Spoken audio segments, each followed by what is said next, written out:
the original spooks, the unforgettable thrills. Get ready! Scooby Doo Spooky Coaster is now open at Warner Brothers Movie World. Scooby has reopened. Over the last 3 years, the Scooby Doo Spooky Coaster at Warner Brothers Movie World has undergone a major refurbishment. The refurbishment has seen upgrades to the ride's operating system, brakes, sensors, tracks, cars, and theming. On Saturday the 13th of December, Movie World invited me to come have a preview of the ride before its official opening, and I'm here to take you along for the ride and give you my thoughts, and they might be controversial. Before we enter the ride, let's have a look at the entrance, and the castle has been fully repainted this year and is looking fresh. We want Scooby. We want Scooby. Whilst ironically, this is one of the few themes where a rundown castle actually fits the theme, I'm not going to complain about a nice new fresh paint job. The other notable difference is the return of the original style ride sign. I think this shows the park's commitment to returning the attraction to its original glory.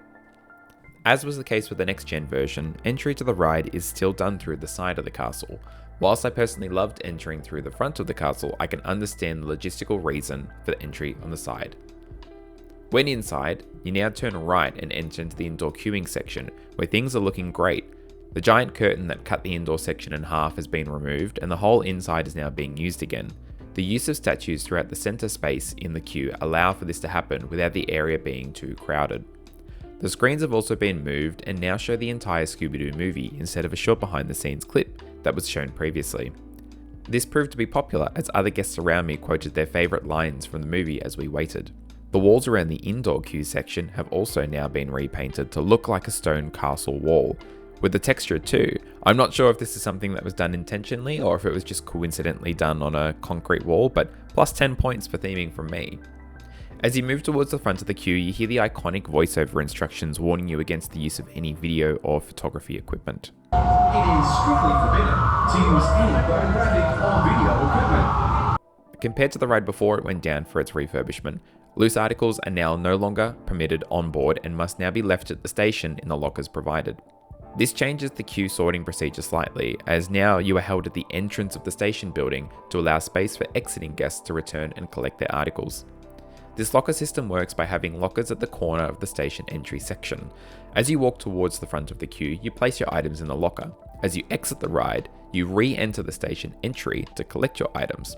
Personally, I was not a fan of how this was done, as I find it impacts the loading of the cars, as guests were held in this section, either storing items or collecting items. It also impacts the mystery of the empty cars entering out of nowhere, as now you walk through the separating walls to collect your items again.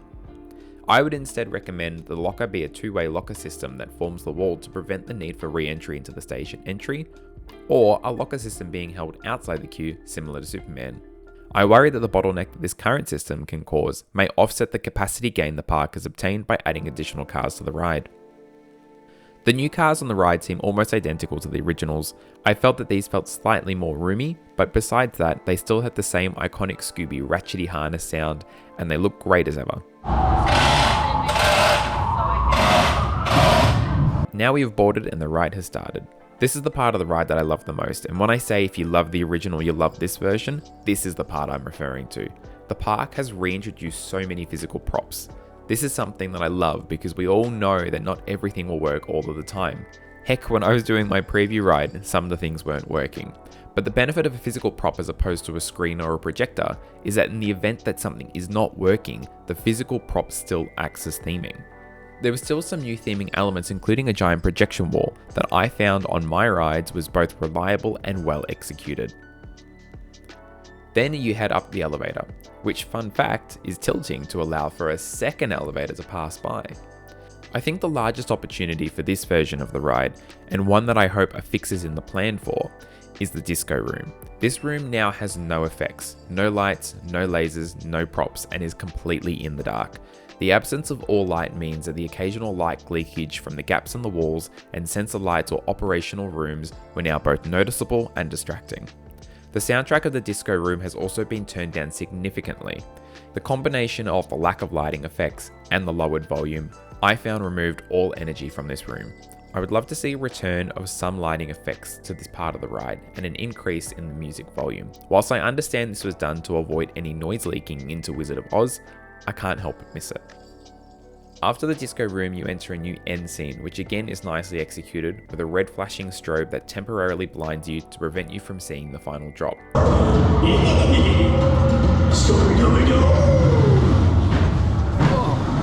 And then you reach the tiki bar before returning to the station. Theming wise, I think all aspects except the disco room have been executed incredibly. The ride is looking fresh, the return of physical props reduces any chances of dull experience, and it's nostalgic. In terms of the ride experience, I can tell that the disco room section is significantly smoother than it was 3 years ago. The corners are not as jarring, and there are less moments where you feel like you're thrown into your harness. The brakes again are less jarring, but I did find on the 2 laps that I did, it still jolted you a bit. But this could have just been something to do with the timing and the block sections, and it may resolve itself. Overall, I think the park has done an incredible job in returning this ride to its original state, or close to it.